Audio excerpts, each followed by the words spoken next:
When the Quarrymen go to record the two songs, That'll Be the Day and In Spite of All the Danger, the John Paul George dynamic was still fairly new. But when you listen to the song, In Spite of All the Danger, you can tell. You can tell that there's something special going on. A lot of the magic is already there, and a lot of the qualities that we're so familiar with were present that day in 1958 in that makeshift recording studio. Now, most researchers say that this took place sometime in July of 1958, so I'm just going to go ahead and go with that. So obviously, that there was something special about that John Paul George dynamic. It got them into that recording studio that day with a song of their own, no less. The rest of the Quarrymen were there too. John Dufflo on piano, Colin Hatton on drums. The Quarrymen, they'd been performing together for a while now, but it really was all about that John Paul George dynamic and their guitars. Those three very different young men somehow magically finding one another and discovering that they had a lot in common. Obviously they were all uniquely gifted. They were rebellious. They were defiant. They had the same kind of sense of humor. They didn't want to go to school. They didn't want to follow the rules. They were obsessed with guitars, loved rock and roll. Their heroes were Elvis. They loved Chuck Berry. They loved Buddy Holly. And they wanted to be just like them. So they were always walking around with their guitars. It was like their guitars were an extension of them. And I think back then that if you were a guitar player and if you loved rock and roll, people thought you were trouble. And I bet you anything, they thought that was great. Sometimes when I look at photographs of John, Paul, and George with their guitars, and I'm not just talking about back in the early days, I'm also talking about later on, they almost look like warriors going into battle. And their guitars, are their weapons. Seems like their guitars, make them more powerful, almost invincible. It's like, hey man, nothing can touch us now. And I bet you anything, those three kids back then with their guitars were thinking exactly the same thing. And when the three of them got together, they were thinking, oh my God, check us out. We don't have to follow any rules. We can do whatever we want to do. We're kings, man. Okay, and so even back then, whenever the three of them got together, they were better. And they really did want to be kings. Elvis inspired them.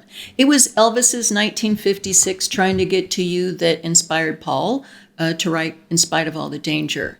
Ever since I read your letter, where you said you loved me true, I've been traveling night and day. I've been running all the way, baby, trying to get to you. That's the Elvis song. In spite of all the danger, in spite of all that may be, I'll do anything for you, anything you want me to, if you'll be true to me. I know, I'm not very good. Maybe if I was chewing gum like John, maybe I'd do better. I love Elvis. My whole family loved Elvis. I grew up listening to Elvis records, but I was never really able to relate to Elvis. My sister was able to do it, but I wasn't. For me, Elvis always seemed maybe a little bit out of my reach. But these guys, these teenagers, John, Paul, and George singing In Spite of All the Danger, is this I understand. This I get because, we've all been that crazy, obsessed teenager in love who thought that maybe, just maybe, if we told that other person how much we love them over and over again, then maybe, just maybe, they'd love us back and maybe they'd be true to us. Wouldn't that be nice? Well, it just doesn't happen that way. And so there's an innocence in that. There's an honesty. It's like a universal truth that we all understand and we connect with this. We can be friends with these guys and form a long-term relationship with them. And plus, there's just something about them and they sound great too. I wonder what those early songwriting sessions were like, the songwriting sessions for In Spite of All the Danger. It would have been fantastic to be a fly on the wall back then. We've all seen Get Back, so we sort of have an idea of maybe how it might have gone. It was Paul's song, so he probably had a lot of it worked out ahead of time. Then he gets together with George. So Paul is showing George the song. George locks in. They work on the chords. They're working on vocals or harmonies or lyrics, working it out. And George comes up with the guitar solo, earning him a songwriting credit. So it just keeps getting better and better, and then they go show it to John. And then John kicks in. So now you got the three guitars. And then the song just keeps getting better and better. And I'm wondering if maybe this was when somebody said, hey, we got to make a record of this. Now, I have no idea. I don't know if that happened or not. I'm just imagining, but it sounds logical. Isn't that like the logical next step? You just wrote a great song. Sounds fantastic. Let's make a record. And I'm sure they probably had to figure out who's going to sing lead on this. Now, we know that John said, John sang lead on both of these songs. And there's that interview from John in the 70s where he says, I sang lead on both of those. Back then, I was a bit of a bully. So I sang lead on both of them, And so I'm sure that that's probably how it happened.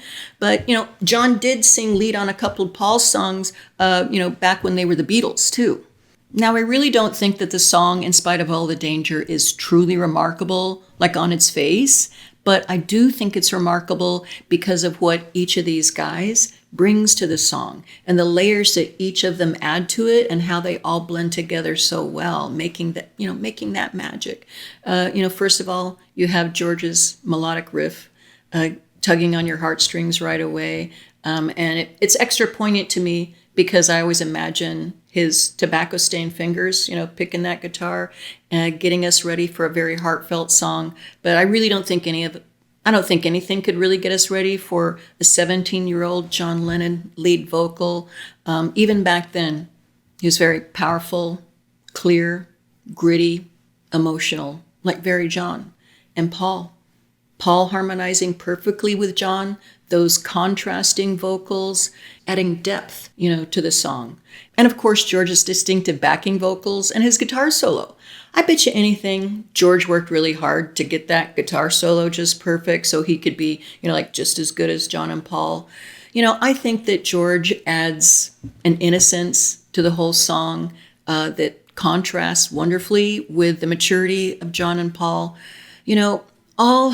In Spite of All the Danger has so many wonderful contrasts and a beautiful tension in it that makes you feel like something is about ready to happen, like they're on a cusp of something, and they really are, aren't they? And the whole song has a blend of all kind of different styles, skiffle, rock and roll, blues, country. The song is all things all at once. Can I take a small detour here right now? I was just watching the Two of Us music video. This is the one that the Beatles just dropped, the performance from the Let It Be movie. When I was watching that and I saw, John, Paul, and George with their guitars, I was absolutely getting an In Spite of All the Danger vibe. Go check it out. Let me know what you think. All throughout the Beatles story, there's so much lore surrounding them, and In Spite of All the Danger is no different. And the lore, obviously, is these three guys, John, Paul, and George, with their guitars, deciding to make a record with a song of their own. They plunk that money down. They're cheeky enough to go in there and do it. They got to do it all in one take, and obviously they nail it, even though In Spite of All the Danger, it's like 3.5 minutes long, almost too long for the disc, but they make it anyway. They're pushing the envelope even back then, and they get the record. It's all fantastic. They share it amongst themselves. Then they forget about it, and then life goes on, and then it resurfaces. Like in the early 80s, Paul gets his hands on it, and he hangs on to it until 1995, and then he reveals it, like with the Beatles anthology. And now we can all see it right there. Now everybody can check this thing out. It's like a time capsule, and it's all there. The innate musical abilities, the songwriting, the vocals, the youth, the vigor, the earnestness, the emotions, the perfect blending of everything. It's like, oh my God, sometimes I want to give this song just a great big hug. In Spite of All the Danger was obviously a turning point for the John Paul George dynamic, maybe even a great big turning point for them. They found that they could write their own songs, record their own songs, they could make a record and they could hold it in their hands. This was unique. This was, not everybody was doing that back then. They probably found out that the three of them together with rock and roll and their guitars, they were going someplace. And whether they knew it or not, that they had just opened a door. And John, Paul, and George, they walked right through it. Maybe they figured they had to level up and go find the best drummer in Liverpool. Who knows? Thank you so much for being here with me today. I really and truly appreciate it. And until next time, peace and love one another. Take care.